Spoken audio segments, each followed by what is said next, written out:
Chapter 163, The War, late spring 1979. They stayed in the room above the pub for 2 more nights. Marlene came back on the first evening, as good as her word, and brought a potion for Remus's chest infection. She prescribed rest, but the next day Remus was going mad from being cooped up, so he and Sirius caught the bus to the beach. It was too cool for swimming, being April, so they just walked. It was very quiet out of the tourist season, so it was okay to hold hands too, for a little bit. Remus closed his eyes and breathed in the sea air, smiling. The sky was grey, threatening rain, but wind was fresh on his face, and he felt better. "When we get home," Sirius said brightly, "we'll go to Ollivander's to get you a new wand." "Great," Remus nodded. He hadn't done any magic since he'd been back. Didn't trust himself. "That's if Mary will hold off your welcome home party," Sirius chuckled. "She was going bonkers worrying. I think she must still have a thing for you." "Huh," Remus replied. "And Lily, obviously. She really wants to tell you something, but she said to wait until we're all in the same room." "Can't wait for everything to be back to normal. Back to being marauders, yeah?" "Yeah." "Do you remember what sort of wand Lyle had? Maybe you can get the same one again." "No." "Moony?" Are you okay?" "Yeah." Sirius was quiet after that, and Remus felt guilty. After his brusque debriefing with Moody, Remus hadn't been in a very talkative mood. He was too anxious to say very much. He didn't know what Sirius might think of him. And on top of that, Remus was struggling more than he thought he would, being away from the pack. He was thrilled to be back with Sirius, of course, but at the same time, he felt he was missing something. He didn't want Sirius to worry, so he did his best to be normal. "So nice to be outside," he commented as they walked. "Are you sure you're Moony?" Sirius teased, pretending to be affronted. "My Moony hates going outside." "Well, spend a week locked in a dungeon and tell me how you feel about fresh air," Remus muttered. Sirius stopped and looked at him, his mouth slightly open, expression hurt. "Sorry," Remus said guiltily. He took Sirius's hand again. "I didn't mean that." He'd been doing that a lot since he got back, snapping. The smallest thing might set him off, and Sirius was bearing the brunt. It's okay," Sirius replied shakily. "I shouldn't make fun of you, after everything."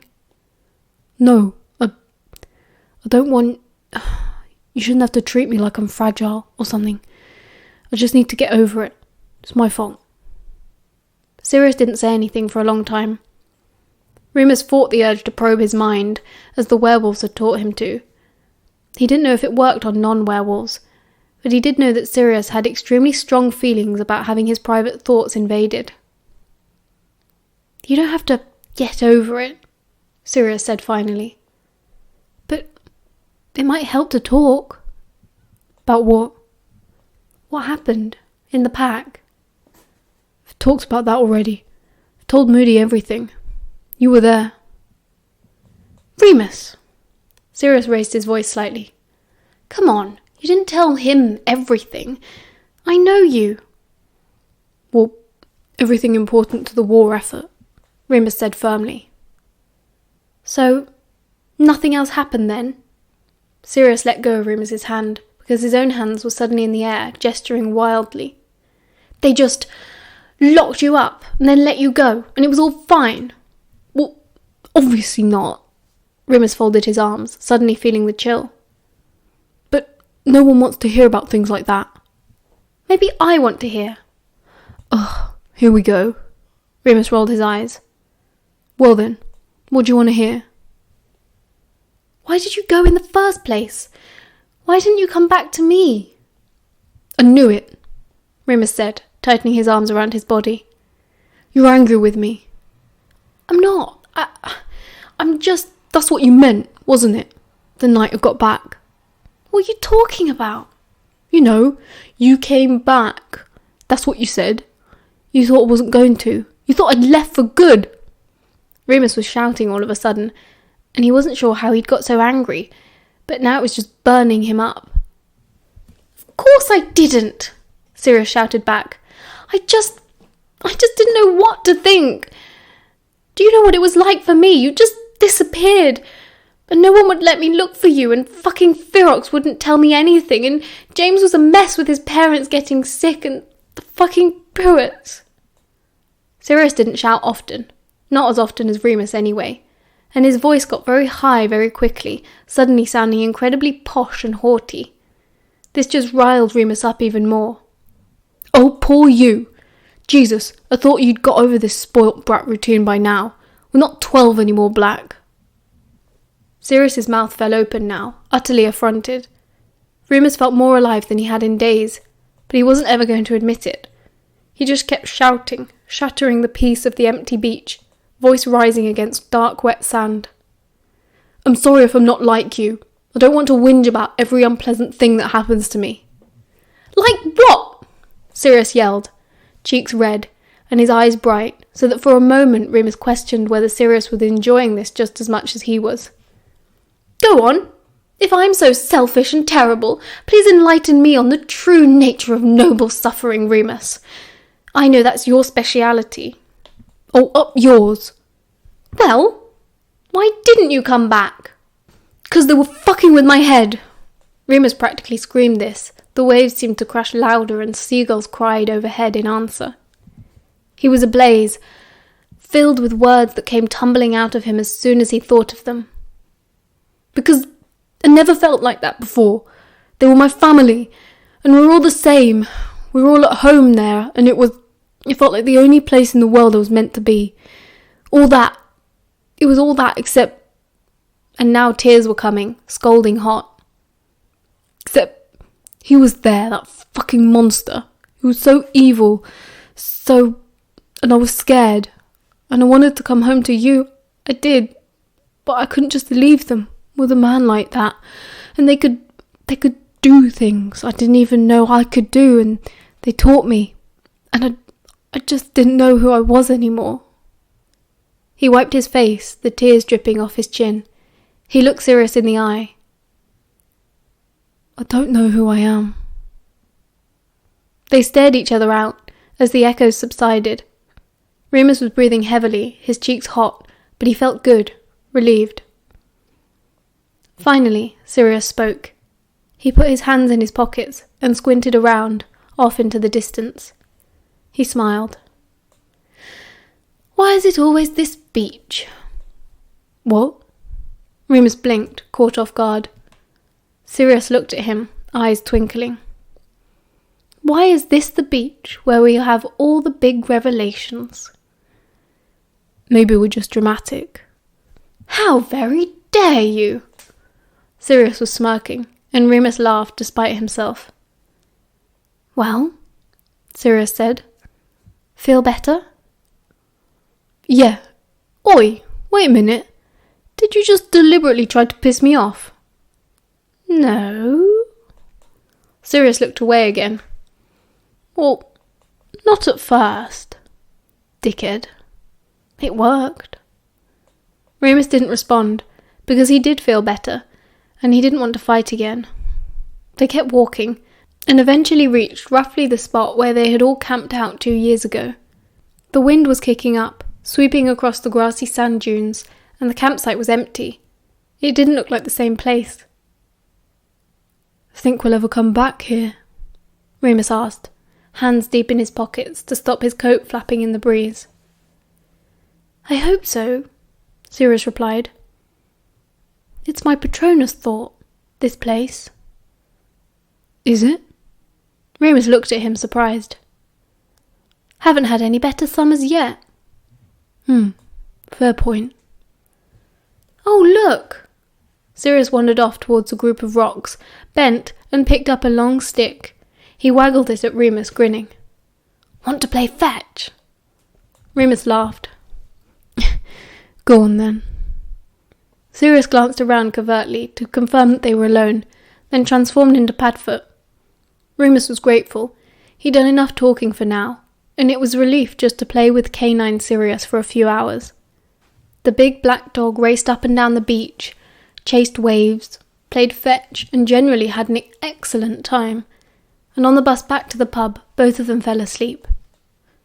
It wasn't until much later that night, after dinner, oh, how Remus had missed real food, mashed potatoes, sausages, gravy, when they were getting ready for bed, that Sirius brought it up again. Remus was yawning as he crawled under the covers, and Sirius got in beside him, quietly turning off the bedside lamp.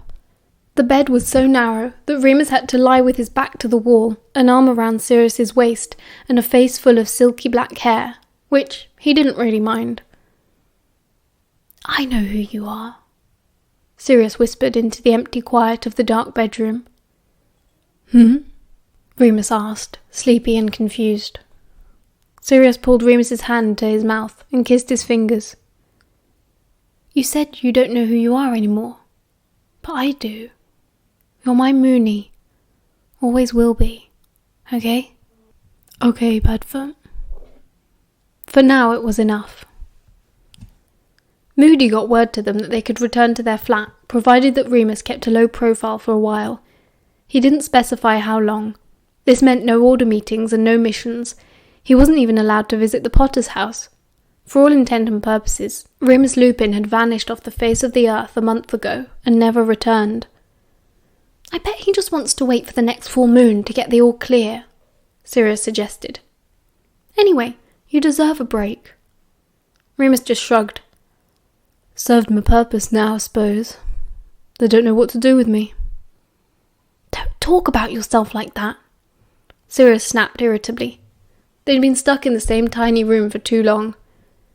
They apparated back, and Remus began to feel a bit more himself once he was really home. The flat was immaculately tidy. Apparently Sirius had a lot of nervous energy while Remus was away, but otherwise everything was as it should be. No one was supposed to know that Remus was back, but of course James had told Lily and Peter, and Marlene had told Mary, so the first evening they were home, everyone came over at once. Luckily, Lily had the presence of mind to bring food, because Sirius had nothing at all in the house. "I've been eating at the Potter's," he mumbled bashfully. Remus and Lily went into the kitchen to set out sausage rolls, cheese, and pineapple sticks and sandwiches on a plate. Lily set down her carrier bags on the counter and flung herself at him, arms around his waist, head on his shoulder. Remus patted her gently when he realised she was crying. "Oh, Lily, please don't." I'm sorry," she sobbed, her voice thick and muffled against his best woolly jumper. I didn't think I'd ever see you again." "God, you're making more of a fuss than Padfoot." "Not likely," she laughed, stepping back and wiping her cheeks. "He was a complete wreck when you were gone. You wouldn't have recognised him. I don't even think he combed his hair." Remus felt a horrible stab of guilt. But he didn't want to be gloomy in front of Lily, though, so he just gave her a breezy smile and said, "So, you got something to tell me?" "Oh, when everyone's here." Lily was blushing and suddenly focused very hard on chopping up carrots for the dip she'd bought. It didn't take much longer for Marlene and Peter to arrive, straight from work. Peter even had a briefcase now, with his initials on it. Apparently he'd been doing all right for himself at the ministry, and Remus tried not to be bitter about it. Marlene insisted on giving Remus another once-over in the bedroom, checking his ankle, which was good as new, and his chest, which was much better. "Honestly, I can't believe you're still smoking," she tutted as he lit up, buttoning his shirt. "You know it kills muggles." "Die young and leave a pretty corpse." He winked at her, trying not to think about Hope's lung cancer. The fact was that smoking and drinking were the only things he felt like doing these days. Mary burst into tears as soon as she arrived and leapt into Remus's arms. "You absolute bastard!" she whispered into his neck. "I could kill you!" "Missed you too," Remus said, squeezing her back. Once they were all together, James and Sirius took over as hosts, which was a relief. Remus felt suddenly very tired and sat on the couch like a ghost, watching his friends chatter and laugh and act like 19-year-olds for once. He just smiled at them all. Smiled and drank. Eventually, the food was nothing but crumbs, and the booze was running low too. James, Sirius and Peter had the idea to summon beers from neighbouring flats via the window, and the girls were trying to convince them not to, when Remus remembered what Lily had said in the kitchen. "What's your news?" "Oh!" Lily's head turned sharply towards him. She was standing by the window, arms around James's shoulders, trying to pull him away from his thieving attempts. James turned too, and they shared a sheepish look. "Everyone?" James cleared his throat. Lily and I have something to... Oh, Christ! Mary said suddenly, from where she was lounging in the armchair opposite Remus, legs flung over the arm. Lily, I thought you were on the pill. Mary! Lily turned an even deeper shade of red. Not that. Oh, phew! Mary laughed, closing her eyes. Because we're not even 20 yet. We're much too young to be thinking about... We're getting married. Lily yelped quickly, before Mary could make any further comment. You could have heard a quill drop. Remus blinked a few times, watching James's face to check that it wasn't all a big joke, but he was beaming down at Lily with so much love and pride in those soppy brown eyes of his, that Remus simply smiled to himself. Yes, he thought. Of course. Remus's second thought was Sirius, who had been half leaning out of the window when the announcement broke. Now he spun around so fast he smacked his head on the frame. You what? He stared at James, a strange mix of surprise and displeasure plain on his face. Yep, James grinned, oblivious, wrapping his arms around Lily. She asked, and who was I to refuse? You asked, Marlene poked Lily. Bloody feminist hero, Evans. It was a bit more mutual than that. Lily laughed. We were just talking, but we've only just left school. Sirius said, his voice dull. A year ago, Peter reminded him, straightening the lapels on his green-checkered blazer. You don't even live together. Sirius folded his arms. Remus felt trapped. These were all the warning signs that Black was getting ready for a fight, except for once it was not Remus he was fighting with.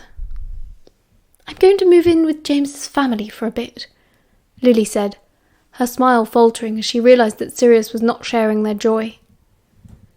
Yeah, you know how much they love having her around, James said. His voice hardened, and he kept his arms around Lily as if protecting her. She's been amazing while they've not been very well. Have you really thought this through? I'm sure they have, Black. Chill out, Mary said, trying to lighten the mood. She got up. Shall I pop out and see if I can get some cheap fizz? This deserves a toast. Yeah. Marlene stood up too. She hugged Lily, then kissed James on the cheek. Congratulations, you two. Congratulations. Peter raised his beer can drunkenly. Have you all gone mental? Sirius almost shouted. Remus caught the look of dismay on Lily's face and decided that was enough. He stood up. Padfoot, he said firmly, using that voice. No. Sirius glared at him now, his mouth shut abruptly, and he tossed his head like a moody teenage girl before pushing past them all and marching out of the room. The bedroom door slammed.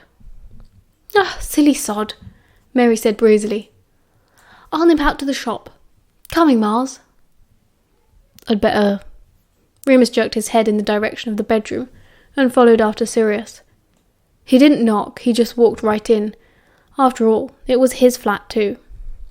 Sirius was ready for him and started as soon as Remus closed the door behind himself. You can't possibly tell me that you think this is a good idea, he ranted, pacing the room. Prongs is being ridiculous. They're too young. There's a bloody war on. His mum and dad are ill and he wants to have a fucking wedding. Well, I think all of those sound like good enough reasons to have a fucking wedding, actually. Remus sighed, sitting down on the bed. You're joking. We're kids. They're in love. Remus tried reasoning. Sirius laughed, a mean, cruel laugh. Oh, and you're going to start waxing lyrical about love, are you, Moony? Watch it. Remus stood up sharply, using his height to tower over Sirius. I don't know why you're being such a tosser to James and Lily, but I'm not going to sit here and have you fling bitchy little comments at me.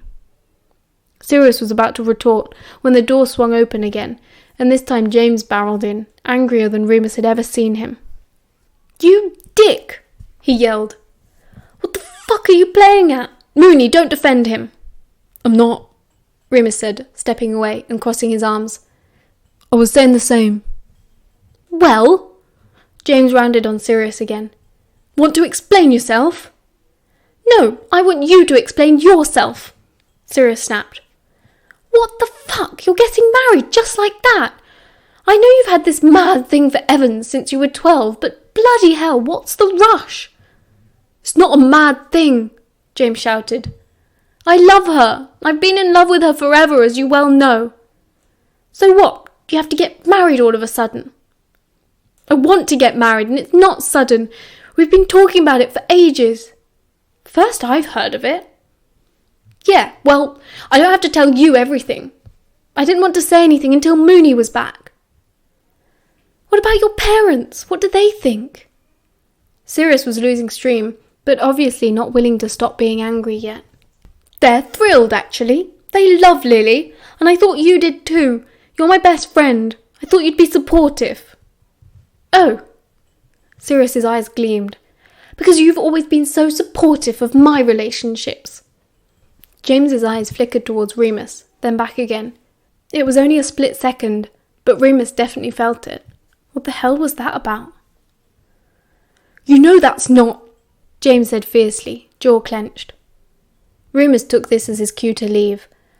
Whatever was going on between the two of them, he didn't want any part in it. He went straight to the kitchen and looked under the sink. There was a bottle of fire whiskey he'd put there after the last party for safekeeping. He uncorked it and took a long swig. Remus? He almost choked as Lily entered the kitchen. She laughed and reached out a hand. Give us some, then.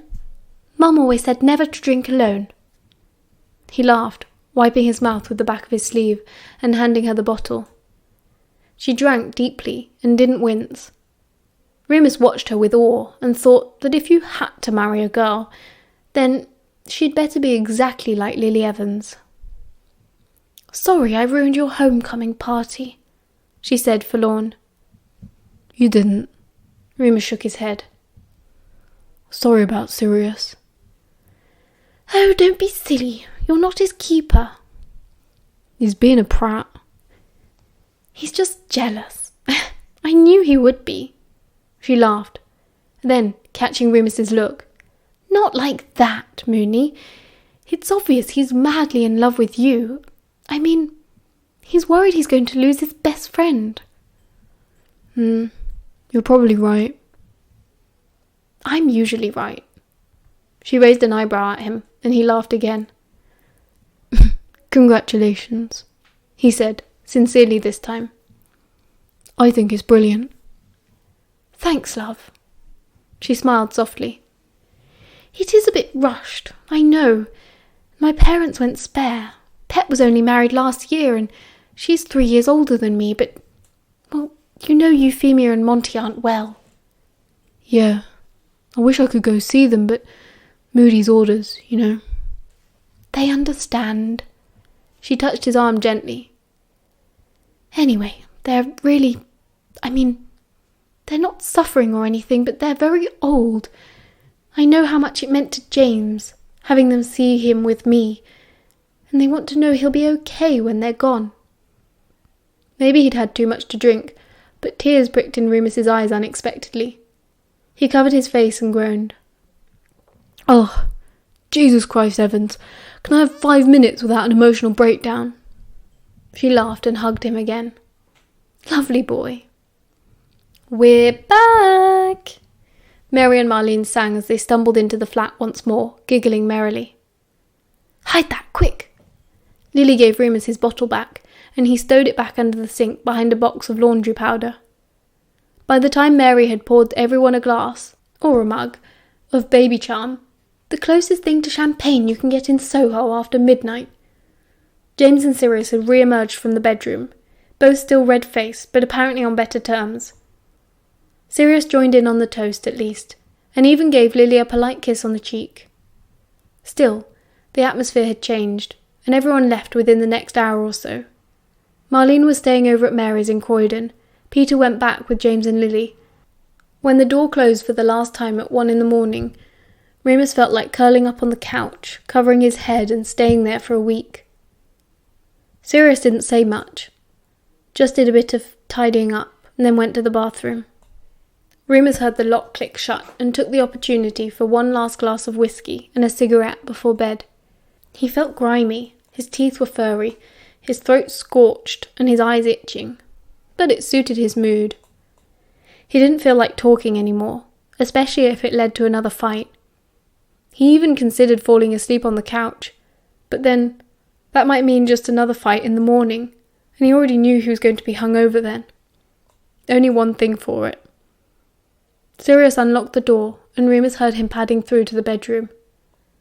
Maybe if Remus took his time brushing his teeth, Sirius would doze off before he got there. They'd both had a lot to drink.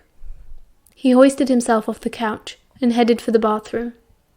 Remus washed his face and the back of his neck in cold water and stared at himself in the medicine cabinet mirror above the sink. He'd been avoiding his reflection since he got back. He looked like shit, still too hollow in the cheeks, eyes darker and wider somehow. He was pale from too much drink, and his scars stood out like silver wires under his skin. Did he have that same haunted look that they had, the pack? Had he caught that feral glint, that wolfish smirk? Or was he just seeing the angry, frightened care home kid that was always there? He sighed, defeated, and flicked off the light, going to bed at last. The lights were still on, and Sirius was under the covers, only his silky black hair visible, draped over the pillow. He always slept like that, hidden. With a flash of clarity, Remus was reminded of the child Sirius had once been, alone in a big house full of a family who couldn't understand him, the weight of expectation pressing in on all sides. Remus turned his loneliness inwards, always had. But Sirius, he pushed his loneliness out and let other people take it from him. So he got a bit possessive sometimes, a bit panicky. So what? Nobody was perfect. Softening, Remus got in beside him and very gently stroked Sirius's hair. "All right," he whispered. Sirius's head bobbed in a sort of nod under the covers, and he reached out to wind his arms around Remus's waist. Remus sighed, relieved. It felt so good to be back in his own bed. They could always just not fight, he thought to himself. "I love you," he murmured, kissing the top of Sirius's head. Sirius's arms grew tighter around him, and soon enough they both fell asleep. End of chapter 163.